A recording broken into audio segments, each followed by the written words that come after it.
দুনিয়া বা আখিরাতের যে কোনো প্রয়োজন পূরণের জন্য ইনশাআল্লাহ। তো দোয়াটা আমি বলছি, আপনারা মুখস্থ করে নেবেন পরে ইনশাআল্লাহ।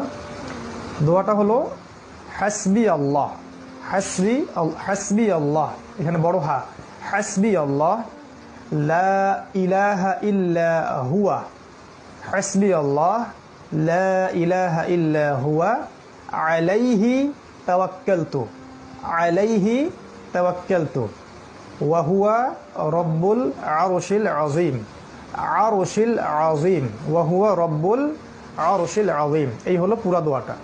হাসবি আল্লাহ লা ইলাহা ইল্লাহু আলাইহি তাওয়াক্কালতু ওয়া হুয়া রব্বুল আরশিল আযীম, সকালে এবং সন্ধ্যায় 7 বার করে। ঠিক আছে, ইনশাআল্লাহ দুনিয়া আখিরাতের যে কোনো প্রয়োজন আল্লাহ পাক পূরণ করে দিবেন ইনশাআল্লাহ তাআলা।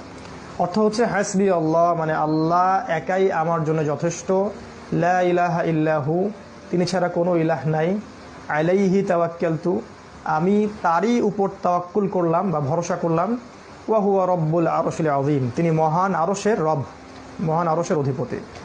তো এটা অর্থ বুঝে ইনশাআল্লাহ ইয়াকিনের সাথে, ইখলাসের সাথে, তাওয়াক্কুলের সাথে যদি পড়া হয় সকাল সন্ধ্যায় 7 বার করে, আশা করা যায় ইনশাআল্লাহ দুনিয়া আখিরাতের যে কোনো প্রয়োজন আল্লাহ পূরণ করে দেবেন ইনশাআল্লাহ তাআলা। তো আমরা সবাই এই ছোট ছোট আমলগুলোকে আঁকড়ে ধরি, রমাদান মাস সবচেয়ে উত্তম সময় এগুলোকে আঁকড়ে ধরার জন্য, এবং সারা বছর এটাকে দৃঢ়তা